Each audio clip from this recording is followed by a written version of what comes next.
Hey guys, welcome or welcome back.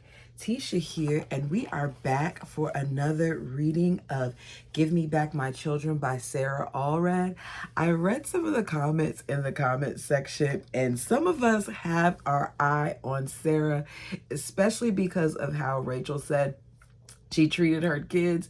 So I think that this is going to be interesting as we watch the comment section for this book. I believe was it Ms. Reyes? Oh, I can't remember your screen name. My Australian family. I saw in the comment section where you said that you read this book and you're looking forward to it. So I'm excited because if you're looking forward to it, then that means it was a good book. So let's go ahead and get started. Give me that thumbs up button. Go ahead and, you see it over there on the left corner? Hit that, because it helps the channel. All right, let's go ahead and begin. Chapter 5, Sharing My Husband. Meet me at Father's, Rich said over the phone, acting like he didn't just plant a nuclear bomb in my world. The clock said it was nearly 6 on a night he had guard duty. He called Max Jeffs to check if he could come to work later. It was a good thing, too. If he hadn't, I would have thrown his clothes out the window. Really, Rich? Shouldn't we talk about this? What do we need to talk about? I hung up on him. I was going to go through the hardest experience a married woman can, and he seemed surprised I wasn't delighted about the news. Part of the problem with these sister wives is a lot of them really don't want to share their husband, but they feel obligated to be a part of polygamy. And as a result of that, they go through this because it's a natural feeling, but they're taught that they're supposed to, I guess, suppress it.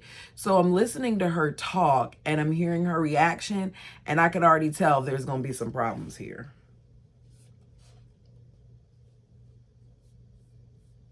Once again, I slid to the ground, and once again the phone flew across the room. Tears didn't come. It hurt too much to cry.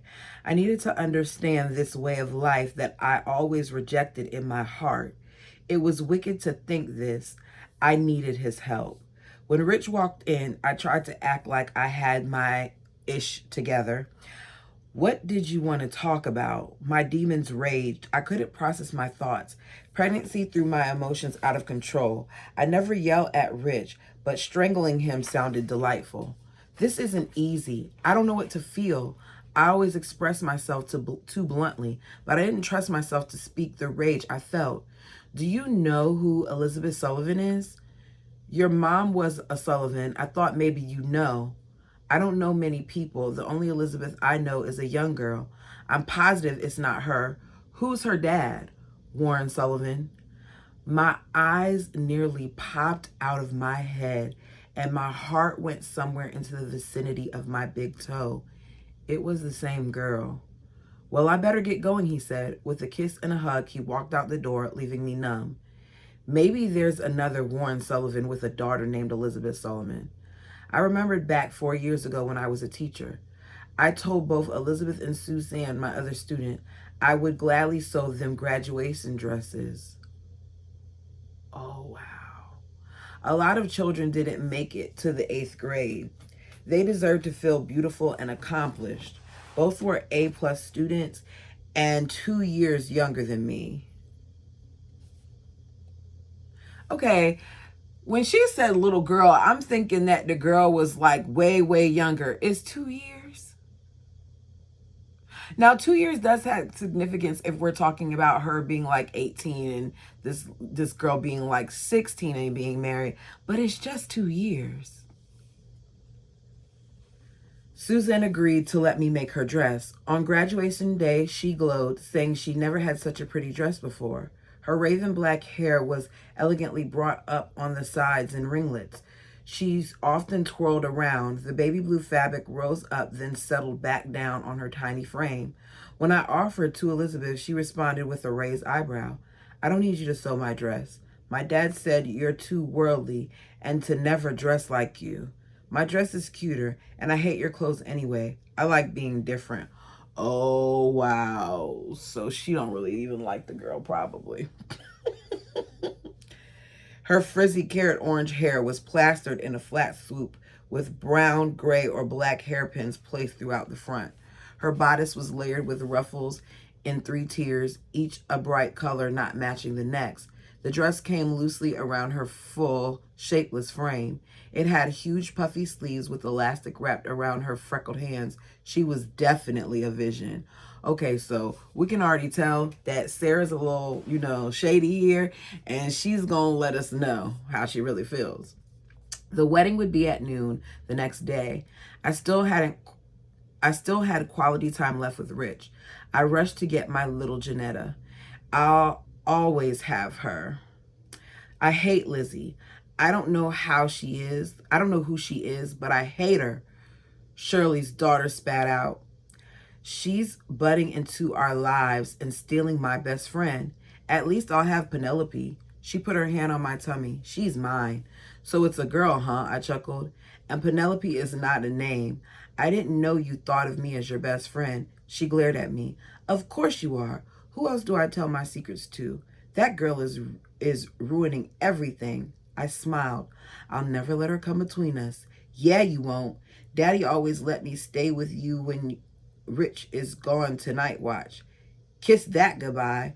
Aren't you mad? I'm sleeping there tonight whether you like it or not. With that, she huffed off to make arrangements. The morning dawned. I got ready for the day. Rich usually got home at 7 a.m. I was almost in tears when Rich walked through the door 3 hours late. Should we call her? Was the first words he said to me after saying good morning. He hasn't even really talked to her about this since, and now he wants to call her. I think the men of this faith are really insensitive to the women because you sprung this on her when she tried to talk to you about it prior to you even knowing you were going to get married because she had a feeling you didn't want to talk about it. And now she's expected to just go from one extreme to the next when you all haven't even had the talk. Should we call who? I pretended to not know. Lizzie. Rich never called anyone by their given name, especially if it was longer than 5 letters. You're not allowed to call me by my nickname unless I give you permission. Don't think we that close that soon. You haven't even, I don't know, maybe he has met her. Anyways, nobody calls her anything but Elizabeth ever since she was little. He dialed and put it on speakerphone. Hello, sir. This is Rich Allred. Would it be all right for me to talk to your daughter? There was a pause. Then I heard her familiar, small yet strong voice. Hello? Hello? I wanted to say hi, Lizzie. He was confident as if it was another day. My name is Elizabeth. I don't answer to anything else. Had I not known her, her response would have shocked me, and an awkward silence settled. I gave Rich a what did I tell you look. I wanted to meet you yesterday, but you weren't home. Sarah and I want to ask if you would do us the honor of joining our family. I raised my right eyebrow and gave the you've got to be kidding me look. He shot me an innocent smile, so I sludged his arm. I told Father to tell you I would. Didn't he tell you? I almost burst out laughing and at the same time shuddered at the thought of sharing my family with her. Rich did a chuckle out loud. Well, thank you, Lizzie. I'll see you a few hours. Oh, I guess in an hour. See you then. He hung up the phone. You're going to keep calling her Lizzie until she changes her mind, I said, liking the idea. Rich chuckled. We better get ready. Okay, so she told you don't call her that, and you're still calling her that. All right, Rich. I put on the new dress I sewed while waiting for him that morning. Will you do my zipper, I asked. Put on your white dress. No, that's weird. It's not my wedding. Rich looked hurt. This is as much your wedding as it is Lizzie's. Besides, I haven't seen you in your wedding dress for a while. You look like an angel. I slipped obediently into the white dress. After doing the last pearl button, he touched my shoulders. You know I love you, right? This won't change anything. You'll always be my first. He kissed my forehead. Grandfather wants to go on a family drive after a wedding. You'll always be my first. That right there, he's putting a statement out that you're always going to be the first, meaning like you're always going to be his fave. These men, man, I tell you, you got to watch them.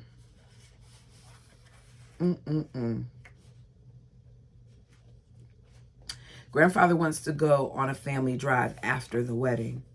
I snuggled up to Rich as he drove. My head throbbed with unexplained emotions, and I needed to throw up. I barely made it to the bathroom in the prophet's house in time. Soon after, someone knocked on the door. I opened it and saw Amelia standing there. She had once been in my shoes. She took one look at me and wrapped me in the first real hug I ever received from her. Okay, Amelia, you done switched it up. First you were so mean to her, and now you're hugging her. She squeezed my hand. We better get in there. Rulon's wives attacked me and Janetta and Janetta was soon in one of their arms. She was never at a loss for attention. Rich held me so tight under his arm I couldn't breathe. This made me feel how much he leaned on me. Nothing was mine anymore. My brain was in a fog and I feared to process these emotions. When my friend got there first, sister wife, she was put out to pasture as her husband focused on his new wife. She felt like an outsider. The ceremony was short and quick. We were gathering to leave for the drive. I think I'll stay and let you two have the day, I said. Rich took my hand and looked at me shocked. You've never turned down an opportunity to be with me. I just don't feel well. True, I hadn't felt well for over a month because of my pregnancy, but now I felt a sense of betrayal. It didn't sit well with me. We had been so close, so happy, so excited. My life went from a fairy tale to every demon resisting the current events in my life. I felt like a stranger in my own life. I needed time alone to process this so no one could see how hard it was. My husband went down with his new wife on an outing with the prophet and his family. Janetta and I caught a ride with Father Dean to spend the last day in my home. I worked to be happy in my new life, not just live it. I remember in Light and Truth reading a quote by Brigham Young where he said that if he saw another man in bed with his wife, he could take his life and be justified. What in the world? If I see my man in bed with another wife, I'd be justified to take his life. But the woman isn't justified to feel sorrow and to feel hurt and despair and to struggle with it. Interesting how, once again, they're showing that women just don't matter. Why the double standard? Imagining Rich's sexual relations with another woman filled me with rage. Rage I never wanted to feel again. If I did, I could lose self-control and turn into the evilest villain ever known to a husband. To keep the peace, I had to learn to obey with his new life. What should I do? My teeth clenched. I had been asked what, where, and how by this girl for months. Rich will love and accept you for you. I know Sarah Rich in ways no one will. Get to know Lizzie Rich, and you have your own relationship with him. My mom always told her sister wives what to do because she knew how Dad wanted it. I know you enough that if I tell you what to do, you'd resent me. No, I wouldn't, because I'm asking you. This isn't how I want to be, Lizzie groaned. I don't want to grow up. I can't stand hanging out with you and Rich. I'd rather play with the younger children. She was 19 years old with a 13-year-old spirit. Be who you are. No one expects anything different. She frowned. I never done laundry or made meals. I don't want kids. I'd rather take care of animals. They are my kids. I didn't feel the need to have a baby either, but it was like the Lord switched on the light. If you want to experience the feeling that surpasses any other, carry, give birth, and hold your baby in your arms. There is no greater gift than to be a mother. Lizzie possessed a unique and beautiful ability to shut her mouth when she was angry. At times, it frustrated me, but I tried to appreciate her characteristics. It had been 5 months since Lizzie joined our family. Despite the constant questions, things went better than I anticipated. She had her interests, and none of them conflicted with mine. If there was a task no one else wanted to do, Lizzie came to the rescue. She liked being different from others. Chapter 6, Charity, February 2001. My second dried rose stood in its vase. My fingers felt my growing belly. Why was this pregnancy so different? I was way more nauseated than with Janetta, and I often felt sharp pains. Some days I didn't want to get out of bed, and sometimes I didn't. You're showing much sooner than you did with Janetta, Rich said with his arms around me as we laid in bed.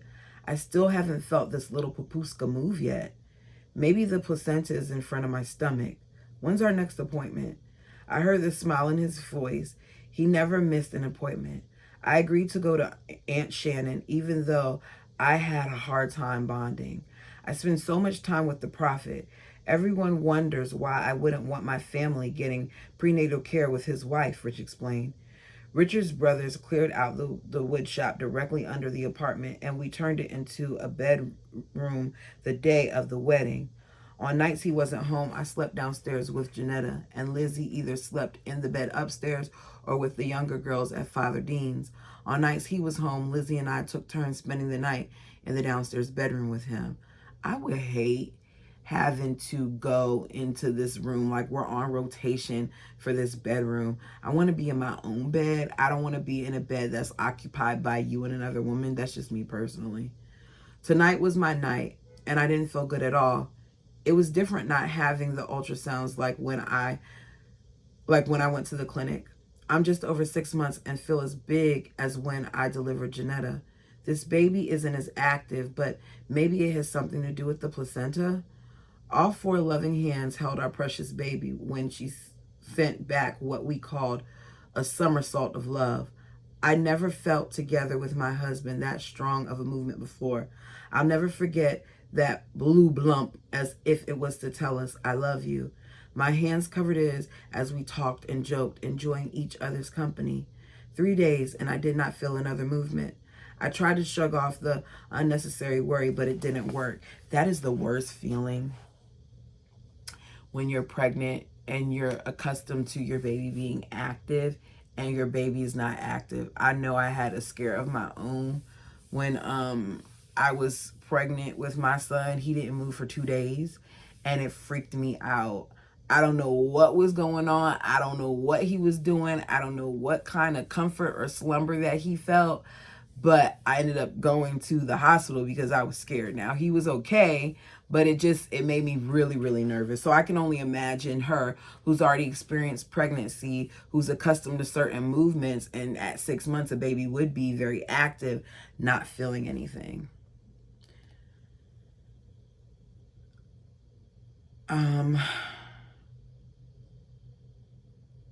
3 days, and I did not feel another movement. I tried to shrug off the unnecessary worry, but it didn't work. I don't know what it is, Rich, but something doesn't feel right. We knew each other enough to respect the intuition. What do you feel that's not right? I can't pinpoint it. There's a heavy feeling about something lately. I gave it one more day, then called Aunt Shannon to make an appointment the next morning around Rich's normal time to go on a drive. They drove nearly every day, and Rich was told to always take a wife. It was my turn to go. Aunt Shannon squeezed jelly on my bare tummy as I lay on the table. It felt warm this time. Beep, beep, beep, beep, beep, beep, beep, beep. It was an orchestra to my begging ears. Most of my demons sighed in relief. Oh my. Aunt Shannon moved the wand across my tummy and picked up a beep, beep, beep, beep, beep, beep, beep. Wait a minute before I get too excited. She pulled out her tape and measured. Sure enough, you're measuring big. And I got 2 heartbeats. Now I can't be sure until we get an ultrasound. I'll try to make an appointment with the clinic right away and let you know. Richard's excitement spewed forth. I guess since your dad is a twin, we shouldn't be surprised. He almost squeezed me to death when I got off the bed. I tried to smile, but I couldn't, which was strange because I always smiled. Don't get excited until you know for sure. Rich was disappointed but understood when I said I wasn't up for the drive. Lynn Rulon's young wife, who claimed Janetta as hers, said she would take Janetta if it was okay. Before I could answer, Rich said, "Sweetheart, rest today. I'll see you when I get home." I didn't feel like arguing. I went home, climbed into bed, and went to sleep. I awoke with a start and picked up the phone. the culprit attacking my sleep. I took in the message, okay, we'll be there at 8 a.m. I went to get something to eat. It was nearly 4 and I had nothing all day. Maybe I'd feel better. The cheese and crackers did a little to calm my nausea, and I bent over the toilet for the 3rd time that day. I fell back asleep until I woke up to big juicy lips kissing me. My little princess followed, planting a sloppy wet kiss on my cheek, but not before she bent down and said hello to my tummy.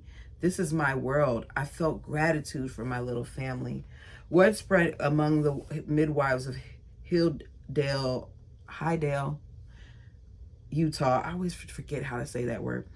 Not only did I have my midwife, Melanie Brown, but Linda Brown and Shannon Jeffs all filed into the room to witness the exciting news.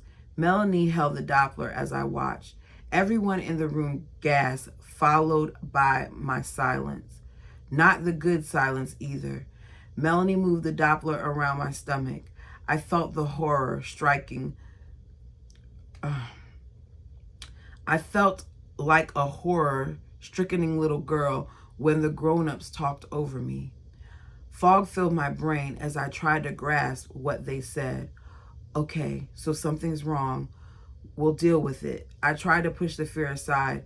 Rich clung to my hand. What's happening?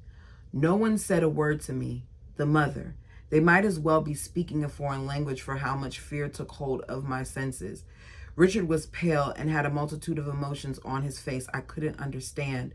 I took Melanie's hand to stop her from moving the Doppler around my stomach. What are you saying? I asked. Is my baby sick? Silence overpowered the room. Oh, my dear. Melanie bent down and kissed my cheek. Her tear rolled down her cheek with a mixture on my own.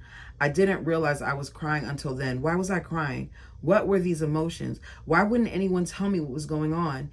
Each person in the room took hold of a piece of my body as if to give me strength. Oh, Sarah, your baby is dead.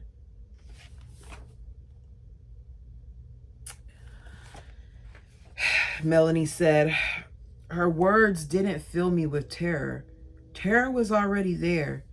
Deep down, it confirmed what I refused to acknowledge. The weight on my chest made it impossible to breathe.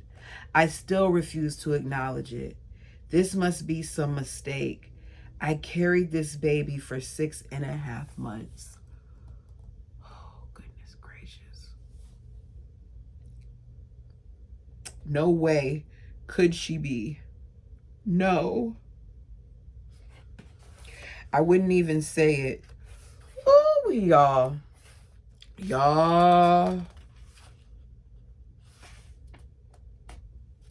If you've ever experienced a miscarriage, and in her case, because of how far she is, she's going to have to deliver that baby. If you've ever experienced that, oh, I feel so bad for this girl. My demons all yelled at once. Mom, fight for your baby. Look again, I shouted. You've got it wrong. I heard her heartbeat yesterday. Aunt Melanie gave me a hug I barely felt. I wanted to be alone. I wanted to scream and cry where no one could see me. No one can prepare a mother for those words. A piece of me escaped on wings of an angel. We need to take care of it. I'm worried about it getting toxic if not dealt with quickly. Her life will be in danger. What do you suggest we do? My husband took over as I zoned out, lost in textured ceiling. I'll make arrangements. Get this girl to the hospital. If we send her in an ambulance, her gynecologist, Dr. Grant Williams, won't take care of her. I'll call him right away. Aunt Melanie gave me one last hug. Dear, I wish I could be with you through this, but I have one mother in labor right now and another on her way. I'll be praying for you. With that, Melanie was out the door. After 3 more hugs, I was left alone with Rich. Rich started towards me, but I held out my hand to stop him. He stepped back, giving me space to get dressed. Rich took me by the hand and led me out the back door of the clinic in hopes of privacy. Numbly, I followed in stumbled silence. Rich led me to the truck. He drove out of the clinic. Instead of turning right to go back home to grab stuff, he turned left and drove towards the reservoir. He pulled to the side of the road and parked the truck before turning to me and taking me in his arms. My emotions spilled out as we clung to each other. We gathered strength from each other to prepare us for the next step. We had to tell our family, the people so excited with the possibility of twins. Walking into the same door where I met my new family for the first time, I saw even more excited faces who are far from strangers. They were my family. Rich explained everything. Excitement evaporated from their faces, replaced with solemn looks. I couldn't ask for better support. I held tight to my baby girl, Janetta, soaking up her energy. Rich had to pry her away from me. She better stay here until we know more of what's happening. Father Dean took Janetta from Rich. Let me know when and I'll bring her. I needed my baby girl and felt torn. Though I knew it was for the best, Rich's brother Derek pulled up in his new excursion and handed Rich the keys. He touched me on the shoulder. Blessings, good brother. Our prayers are with you. Don't worry about watch for the next few nights. I've got it. Before we knew it, I was on my way to the St. George Hospital. I need Ava. They were the first words I spoke since leaving the clinic 2 hours before. Rich handed me the phone and I called my sister. I couldn't speak. Rich rescued me by turning on the Bluetooth and took over. Whew. I felt better after hearing her words, even though she was 300 miles away. We were given a private delivery room when we arrived at the hospital. Dr. Grant Williams' tall frame filled the doorway. How's my most beautiful patient? He was such a kind-hearted doctor. I felt blessed to have his help.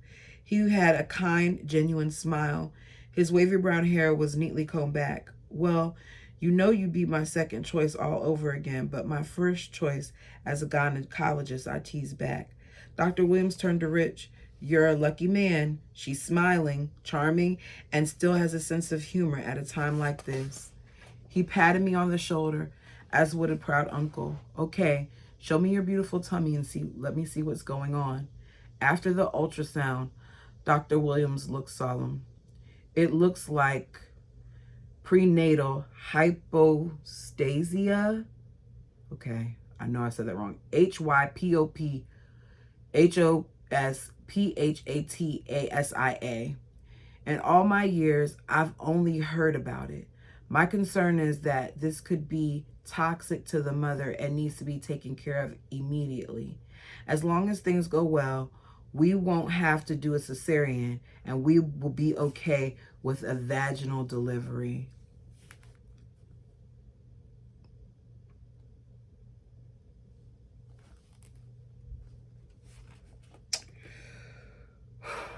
I'm sorry, y'all.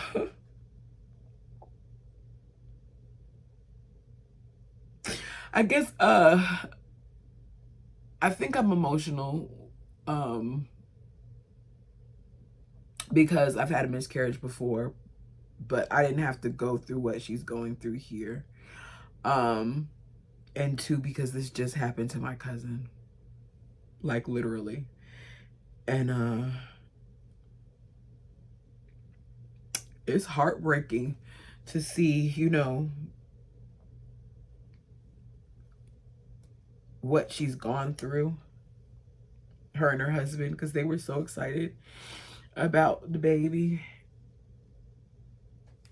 And when you get to 7 months, you think you're good, and unfortunately she went through the same thing. So I'm reading this and I'm just thinking about her and other women out there who have gone through this. Oh, gracious. Now with her, hers wasn't this situation as far as, you know, but she lost her baby. Okay. Oh, this could get rough, but we will be here and give you the best care. I know your group doesn't agree with epidurals, but for this situation, I'd highly recommend it. I'll leave you to discuss it. Let us know as soon as possible. All I knew about an epidural was they were frowned upon. Dr. Williams didn't have to leave the room. I can handle it without the epidural. I wanted to feel every minute and every ounce of pain. I deserve it. No, you don't. She's blaming herself. I wanted to show the same love and sacrifice as my child. He gave me medicine, and an IV to induce labor. Rich and I had a short time until family and friends surrounded us. I was elated to see my little Janetta.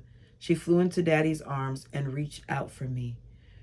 You must be so soft to Mommy. She's not feeling well. Rich showed her on the monitors and the IV. The doctors will help Mommy and she's going to be okay. He placed her by my side and she snuggled in softly. Dean took my hand gently between his. Can we get you anything? Oh, an ice cold beer should be perfect. The sarcasm came out. Everyone laughed. They knew I hated beer. Thank you for being here. It means a lot to us. I turned to Dean. Would you do something for me? Rich hasn't eaten all day. Would you take him out to dinner? He might need a Long Island from Red Lobster. I winked at Dean. I'm going to stay with Sarabi. I'll take something to go, and I'll get her a shrimp Alfredo. She hasn't eaten either. When we were alone again, I felt relieved. I only wanted to be with my husband and sleeping Janetta. Rich, don't let anyone stay. I just want you here with me. It'll be good for Lizzie if she has a part of this. I don't want her here. We have no idea what will happen. You heard Dr. Williams. What in the world? This girl is going through this. Respect her wishes. Don't throw her sister wife upon her because you feel like that's what will be best and that this girl needs it. But something tells me she might not be heard. Whew. I don't want to hear. I want to be free to feel whatever. I don't want anyone else in here to worry about or for you to worry about. The contractions started. I allowed my body to feel the pain. I failed somehow. I deserve this pain for failing to keep my baby alive. I hate that women blame themselves for this, but it is natural for you to think like, whoa, what did I do wrong? But I hate that women go through this. And her faith probably makes it even worse. People came back in. Rich let Lizzie stay against my request. See, this is what I'm talking about. I'm sorry. I would have went off. I'm telling you that I don't want this. And here I am. And you're making me go through this with people that I told you I didn't want in there. Soon I went silent and didn't care what happened outside of my tunnel vision. It's what I had to do to get through this experience. The loss mangled my soul. When someone began to massage my feet, my first impulse was to kick, but I caught myself. The monitor says she's experiencing serious contractions, one after another, but she looks like nothing is happening. Maybe it's ultra-sensitive, a voice said in the distance. Are you okay, Sarah? I tried to answer verbally, but nodded instead. In the next room, someone screamed, I can't do this. It was a woman in the next room. I don't want this baby. I wish I was never pregnant. The nurses slipped in and out. The nurse slipped in and about, shut the door. What's happening out there? I didn't expect to be answered. It's the saddest thing. A young girl, not even 17, has no support with her.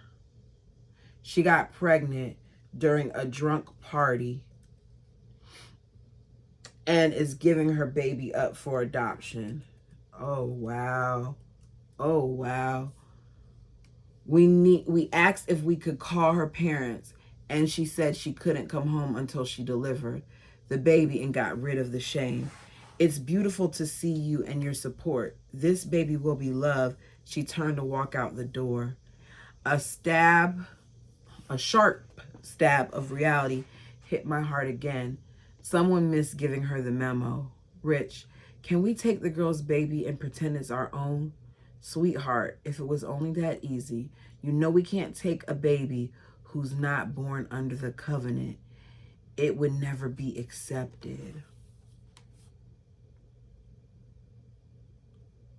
What? Y'all are supposed to be these great religious people, and an innocent child wouldn't be accepted? My mind felt conflicted. A baby is straight from heaven, and all are innocent and pure. I didn't let the confusing thoughts sink in too long. Tears I held back spilt down my cheeks as I listened to the mother who had no desire for the perfect creation that grew inside of her for 9 months. I tried not to think about my own situation and how it will feel walking out of this hospital with no baby. I needed the restroom. Richard and the nurse helped me inside, and I asked for privacy. I wanted to be alone with the spirit of this little angel. I sat on the toilet and felt the contractions and pressure getting stronger. Could my baby feel my love and sacrifice? Is she okay? Came the voice of my head nurse. I'm not sure. I've never seen her so somber and so closed up, said the man who was supposed to know me the best. She shouldn't be alone. The doorknob turned as I bent over the toilet to throw up. Come, let's check you, said the nurse as she let me back to bed. I got away with no cervical check for a while, and I didn't plan on it now. Don't touch me. My hard tone froze the room. Get the doctor. I'm pushing this baby out right now. She means it, Rich said. Send them out. Lizzie and Amelia felt the command of my voice and left. Don't push, the doctor said. I ignored Rich and pushed. Dr. Williams burst into the room to catch little Charity, the nurse, who stepped beside. I went through the same motion of childbirth, the same amount of pain, yet no baby to give me the feeling it was all worth it. A tear slid down my cheek before I froze my heart in protection. Dr. Williams stripped my innards. I didn't consider him a friend in that moment. Well, young lady, you did it without me, didn't you? You have stubborn defiance in that beautiful heart. I tried to smile, but how could I? Do you want to see her? What in God's name kind of question is that? Of course I do. It's not a crazy question to ask because some people don't want to see, and some people do. Some people hold the baby, and it wasn't a crazy question. I couldn't believe they were asking. Sarah realized it might be easier. My look said that they should be grateful. My look said what they should be grateful. My mouth didn't. Don't let them back in, Rich. I want to be alone. He opened the door and sent everyone home. I meant what I said. He didn't try to convince me it wasn't what I wanted. They laid little Charity in my arms. It brought me a sense of closure and peace. She felt heavier than I expected. Her perfect lips were shaped like a heart, and they etched into my mind. Her eyelids already had dark lashes. Her hands were turned palms up, along with her tiny little feet, stubs for toes. Her body was limp from no bone formation. Everything was soft and swollen. I could see her veins. She wasn't meant for this world, yet it brought me a new layer of a mother's love as I looked past everything and saw my beautiful baby girl. I kissed her little lifeless and perfect body. Once again, a piece of my heart left on the wings of an angel. We took her body from the mortuary the next morning. I held her the entire drive home. It was an hour. Richard carried us into the bedroom. We sat on the bed, quiet as we reflected on the roller coaster of deep personal pain. Finally, the last 30 hours of pent-up emotions spilled out. Rich and I blended our tears together as we freely felt the loss of our precious little girl. We laid her body to rest in a tiny coffin. We were given a plot in the baby cemetery in Hydale, Utah. The headstone read, "In loving memory, baby girl Allred, February 7th, 2001. I don't know what this picture is from, but here's a picture of her and him.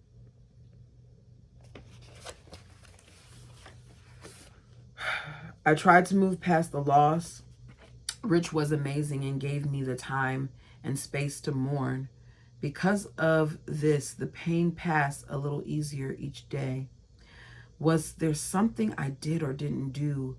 Was something wrong with me? There were the questions I asked myself, even though Rich assured me it wasn't my fault. I had to know for myself and did research. I needed to understand. Dr. Williams reassured me I was 1 in a million. I shouldn't worry or let it hold me back from getting pregnant again when I was ready. Sometimes it was the best thing to do to get through it. I decided to start trying again. Rich insisted I didn't get pregnant until I felt like my body was ready. When I was in the hospital, a couple came and sat in the corner observing for hours, saying, "Little girl." I didn't know why they were there when I wasn't the best host or even on my best behavior. The woman was a dear friend of mine. 3 years ago, she went into early labor. The doctors attempted to stop it, but she delivered her child early. Her child was perfectly normal, who lived long enough to take a breath before dying. After I got home, she came to visit and hugged me tight. You've done so much for my life. I could never thank you enough. You had every bit of traumatic experience, maybe more so. I was amazed to watch you jump right back. You're so strong. It's what everyone thought. Perhaps it's what I thought. Right after I delivered my baby, my husband's father, who was in a leadership position in the community, said to us, that baby wasn't a living baby. It doesn't count to God. What kind of crap is that to say to someone? What kind of crap is that to say to a mother who experienced labor? That was a living baby, and it does count. And the fact that he said that shows how insensitive these jerks are to these women, because there was no need for him to even tell her that. He could have kept that thought to himself, but you want to go ahead and say that and make a woman who already feels bad about her situation, who's already blaming herself, even worse. Aren't you great? You have no right to displease him by mourning it as a loss. Be grateful for the experience and move on. He left the room without another word. Oh no. Why would his father say that to her? It's so cold. It's so cold. I feel away. I gotta sit on this here. You come to me and you tell me that my child, who I had in my belly for 6 months, who I held in my arms, who I had to give birth for, who I endured for all those pains for, you're telling me that it isn't a real baby and to move on? You have some nerve. Each year on the anniversary, I got depressed and afraid to feel. My husband didn't allow us to process the feelings which came with such an experience, so we never did, until we came and watched you. We left the hospital and finally dealt with the elephant in the room that hurt so much. We cried and talked for hours. We're closer than ever now. You both gave us a gift, letting us know it's beautiful and right to process what happened and finally move on. I feel like a new woman. Sometimes people allow their minds to be in such a religious state that they forget to hear, feel, and listen. That's so true. That is so true, which is why I struggle with judgmental Christians, because it's not your place to judge. And I feel like in this situation, they're judging and they're putting up all these rules and they're forgetting about the humanity. Lizzie turned into a woman after the experience of Charity. You made me see motherhood and life in a new way, she said. I know you didn't want me there when you had Charity, and I didn't want to stay, but nothing could have woken me up like this experience. Now I want a baby and feel the love you showed for a baby you knew wouldn't live. She kissed my cheek and slipped out the door. After that, Lizzie was verbal with her private life, treating me like her mom instead of the woman who could have easily kicked her out the door. I plan to let her parents know the effects of keeping a child in an unnatural state of naivety. If their other daughters didn't get a damn good family, they might be in trouble. Oh, wow. Let me see. That's the end of that chapter. I don't know, y'all. Should I keep reading? Because we're only getting 2 of these this week.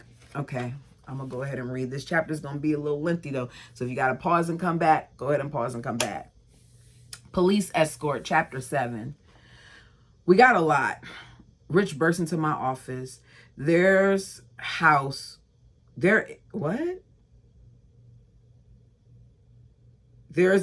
on it with 2 bedrooms, a small kitchen, and 2 baths that will work until we can build on it. Okay, there is, whatever. Rich was given a lot when he became an elder. He started building on it, but his brother and their family moved from Salt Lake and needed a place to live. They took over Rich's lot before he got married. They had a yard full of animals, horses mostly, but we started a successful hatchery. Rich's passion was animals and farming. Mine wasn't, but Lizzie's was. We moved to our house. We finally branded the Cracker Box. Fond memories are etched there in the early days of the RSA's little family. We had a little farmyard and started to build on our home. We even planted a garden. 2 months after the stillborn, we started trying again. I needed to be sure I was ready because I was fertile. Rich sat up in bed and started to pull on his clothes. I wrapped my arms around him from behind and started to kiss his back. Stay with me tonight. I would love to, sweetheart, but it's not fair to Lizzie. He touched me on the nose and kissed my forehead slow and gentle to seal his love into mine. She doesn't treasure it as much as I do, especially now that we're trying for a baby. This is a time of connection. I know it's hard for you to watch her reject me, but it's a duty and a promise I made with God as I did you. God will not appreciate it if I don't treat her with the same love and attention. It is my job to love her for who she is and teach her to love me. With one last kiss, he left. That explains why he is the way that he is with his wives, because he just said it is his job to teach her to love him. Interesting. Why do men think they have the authority to do whatever, and I just had to be okay with it? I fought my whole unmarried life to have an equal voice and let no one push me around. But as soon as I got married and fell in love, I gave that way.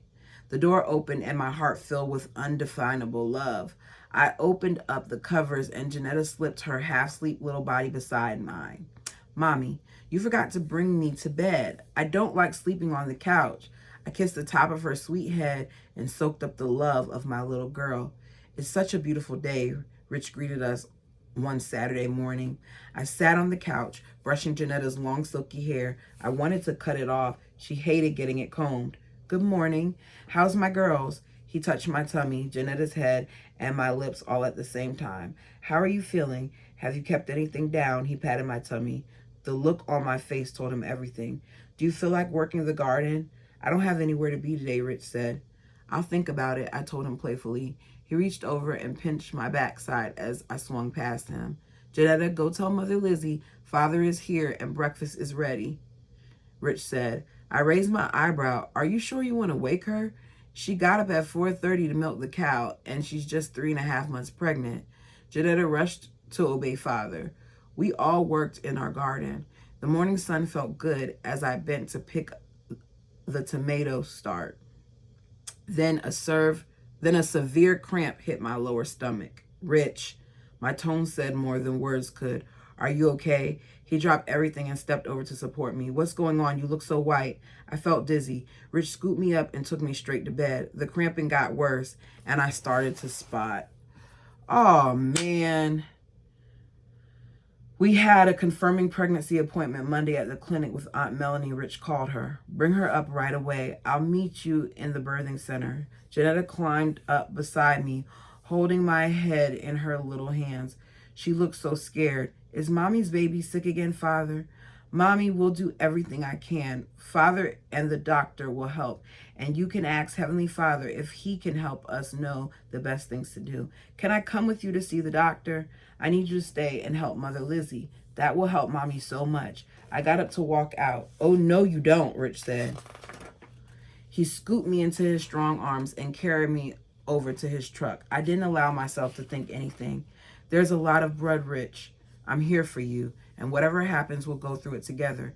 He took my hand as we drove to the clinic. Aunt Melanie was there looking concerned, yet not wanting to worry me. She was careful to not get her panties unnecessarily alarmed. Girlie, I don't know what you're up to now, but we better find out. How much blood was there? I showed her the blood on the pad I put right on as I started spotting. She frowned. That's a lot, dear. Let's check and see what's going on. Emotional pain hit as I relived the nightmare only 4 short months ago. Richard, I'm sure, felt the same thing as he took my hand. The ultrasound showed a little bean floating around. I anxiously studied the concerned face of my midwife and felt alarm when her eyes met mine. Tears threatened to fall as she smiled weakly. Pointing with one hand, she said, "It looks like your baby is still there." Once again, she moved the Doppler across my stomach. "Looks like you had 2 sacks. The bubble similar to the other minus the bean. Your body is sloughing off one." Oh. She took a little snap and, removing the towel, wiped and replaced the Doppler. She touched my shoulder with one hand and looked at me firmly. "I'm sorry, dear. You're at a point where this could be positive or negative. I'm putting you on strict bed rest. The only thing you could do is use the restroom and come to see me. We'll see what it looks like in a week." The weeks to follow would be long, very long. "Will you bring me my herb book before you go to work?" I studied herbs in pregnancy and created a list to give to Rich when he got home.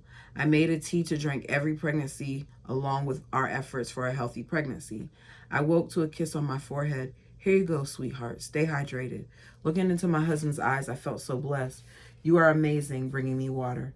You never miss a day bringing me tea and breakfast.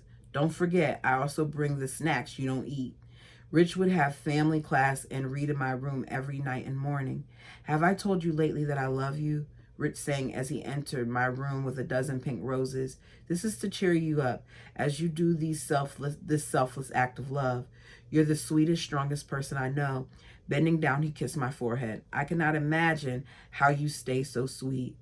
You welcome me home every night as if you've had the best day ever." "Oh, don't kid yourself. I pout, yell, and scream all day. Soon as you walk in, I make you think I'm not about to go crazy." "How was your day?" "I need you to feel better. I'm missing you. Hopefully Aunt Melanie has good news when we see her Monday." "Do you know where my white shirt is? I miss you pressing my shirts and keeping track of my clothes. You spoiled me." "Will you be gone all day tomorrow?" What I want to say is yes. "Are you doing weddings tomorrow?" But I knew he wasn't allowed to tell me anything. I only knew because I figured it out. Richard would leave the house before daybreak in his best clothes. Lizzie would come later and say, "So-and-so got married." No one knows when or where. That's still crazy to me. It had been a while since we heard of marriages. Plural marriage was against the law. It was religious persecution, and the government wanted to destroy the Lord's work by watching close to catch Jeff's breaking the law. Usually when Rich couldn't answer, he looked at me and wiggled his ears. "Would you like to know, smarty pants?" This time Rich answered, "Sweetheart, I wish I could take you to witness what I'm blessed to witness. Pray for the opportunity. I can't think of anything I like better than to have you by my side in everything I do." This pregnancy felt different. I didn't allow myself to get excited and resisted the joy when the baby moved inside of me. The pain was still too fresh in my memories. "This baby is healthy and strong like her mother," Aunt Melanie said. She kept a close eye and assured me that there was nothing to worry about. This baby had my love, but it was reserved love that made me feel heartless. I didn't tell anyone in fear of their judgment. As I learned by painful experience, if you get excited about something, you risk getting seriously hurt when it turned out different than expected. I was 6 months along, yet it felt like I carried this little girl much longer. It was glorious when Aunt Melanie said, "If you take it easy, you can get off bed rest." When Rich came home and said to get ready for an all-day outing with Boss family, I was excited. I hadn't gone anywhere with Rich since this pregnancy started. I packed us a lunch, and Rich and Janetta and I left. We drove up to Kaibab Mountain with plans to enjoy ourselves. Kaibab or Kaibab? K-A-I-B-A-B.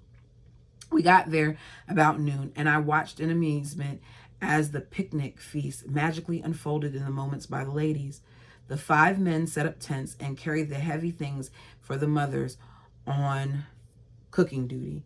Jeff's wives, no matter how old or young, were referred to as Mother So-and-so. We were there less than 2 hours. The family played baseball while I visited with 3 of the prophet's wives, Lynn, Ashley, and Vicky. Most of Warren's family was there. 2 girls were off to the side. Pointing them out, I asked, "Who are those girls?" "They are the favorite daughters of Warren and will soon be married to Rich and Derek," Lynn said. What? What is up with them marrying these people off to other people when wives are pregnant? This is crazy. I didn't think we'd be introduced to Rachel this soon, but we'll see. Whatever. We couldn't possibly meet their expectations, I responded to the joke. Or was it a joke? You don't look so good. Are you okay? Ashley asked. I'm feeling okay. Feeling a little tired. No, she's right, Vicky said. You look flushed. Lay down. I'll get you something to drink. Lynn felt my tummy tightening. You're having contractions. My body isn't used to this much attention. I'll lay down in the truck and feel better in no time. Will you watch little Janetta? I asked after Vicky handed me a drink. They agreed. I laid in the truck, but soon realized I was in trouble. Rich stepped over to check on me and started to worry. I'm getting mother, he said. Soon I had more uncomfortable attention than I ever wanted. The boss let Rich take his car to rush me back. Rich was behind the wheel with Vicky in front of Lynn and back with me. We flew down the highway. It was clear why this car was Uncle Rulon's. I'd never ridden in something so smooth. As if it wasn't causing enough of an uproar, red and blue lights shone through the back window. Rich slowed down and pulled off to the side. Officer, my wife is having preterm labor and I'm getting her to the midwife. With no more than a glance at me, the officer got in the back car and escorted us with lights and sirens. Good. All I could think about was how I ruined Rich's day. I not only embarrassed myself, but him as well. He always emphasized to stay in our little corner and not make a fuss. I spent the rest of my pregnancy back where it began, my bed. Lizzie waddled into my room. My baby wants to stay in me forever. I'm sorry. We should have evened things out. You can't get your baby out, and I can keep mine, and I can't keep mine. I've done everything to put me in labor, Lizzie grumbled. Aunt Shannon even stripped my membranes, still nothing. I felt the same way when I was one day overdue. I can't imagine being a week overdue, but it's inevitable. I'm headed out to do chores. Hopefully some miracle happens and I can go into labor. She walked out the door. The next day she went into labor. Little Brianne was born. The 8 days which followed felt like one long slumber party. I went off the medication when I was at 35 and a half weeks. You should be fine because you've taken it easy. It takes 2 weeks for the medication to leave your system. Meanwhile, do what you can to get your blood up. It's at 8.3 and needs to be at 13 to have a safe baby. So her iron is low. Do what you can to get it up. Sometimes they need help. Sometimes you can eat all of the high iron things in the world and your iron is still low. This comes from someone who was anemic during her pregnancy. I stepped into my father-in-law's house Saturday morning on November 24th and was attacked with hugs. It had been a while since I'd been over there. Sit down for a cup of coffee. I'm trying to say this. Sit down for a cup of coffee with me and Amelia. What this girl needs is beet juice for her blood, Amelia said. She gladly made a quart of beet juice. Ugh. I grimaced and set my empty coffee cup aside. You don't look ready to have a baby, Amelia protested. I feel ready to have this baby. Sunday morning, I woke with a jolt. It felt like my bladder was being kicked right out of me. I double-checked to make sure the baby didn't also burst out of my body. It was early, and I wanted to sleep in, but an intensely sharp pain changed my plans. My baby demanded I take action. 6:10 the clock read as I started to get out of bed. A pain unbearably tight overcame me. Lizzie's 9-day-old baby, Brianna, was fussy. I offered to keep her for the night so Lizzie and Rich could have gotten a good night's sleep. After a slight tap of the door, Lizzie came to claim her little tiger. Did she sleep well or did she growl at you at night like she does to me? Oh, she was good. I hardly knew she was there. My voice sounded casual as possible. I had to get Rich. We were having this baby today. My cervix had been dilated to a 6 for weeks. A 6 for weeks? Ooh. Aunt Melanie warned me I didn't have much time once I went into labor since I've been laboring for months. When you have contractions, you get your butt up here, she said.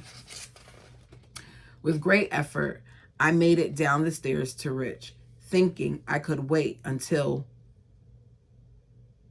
between contractions. There was no between. When my feet hit the bottom of the staircase, I headed towards the bathroom, Move, I demanded to a surprised Rich. He obeyed with no hesitation. I made it to the toilet, but not because I needed to pee.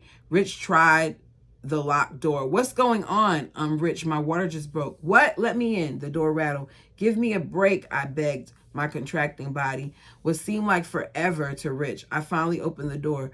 Do you have that baby? It's too late. It's too late to say that, young man, I managed to joke. He carried me effortlessly up the steps. He set me down and picked up his phone on the charger. I returned to the bathroom. The feeling to push overpowered the feeling to close the door. Stop. Who the hell does Rich think he is yelling at a woman in labor? Don't you dare push. Scooping me up despite my protest, he ran to the door and gently but quickly tossed me in his Ford truck and got in the driver's side. If Rich knew how to swear, I'm sure he'd have sworn a blue streak to help emphasize his commands. Damn it, you're going the wrong way. I did enough swearing for the both of us. And all he could do was yell, don't you dare push. Obedience didn't make me not push. It was because there was no damn way I'm having my baby in this truck. Open the lower gate, he demanded into the phone. Call Mother Shannon and tell her Sarah is in second stage. I'll be there in 2 minutes. I would have demanded to go to Aunt Melanie's, but there was something more pressing to address. Rich slid the door open, lowered the gate. He skids to a stop and ran around the passenger door. He took hold of me. I was in a pink tricot nightgown. Holding tight on the bra, I grabbed my way out the door. Richard flew his 135-pound wife to the midwife's area of Rulon Jeff's home. The doors were all open. He tossed me gently onto the prepared delivery bed and did so barely in time for the midwife to catch a beautiful black-haired 6.15 pound 15-ounce 19-inch baby girl we named Soraya. Oh, I struggled to get that out, y'all. Sorry about all my tongue-tiedness. But that is it. A lot went on in that chapter. Sorry about the emotions, but if you've been here before, you know that there's times where I cry and read and I just keep going. I think that this was very heavy. I feel for her in losing a baby. I think that for me, it personally would have been too soon to try to have another one, but everybody is different with that, and you have to do what works best for you and your body. Let me know what you thought of this chapter. Until next time.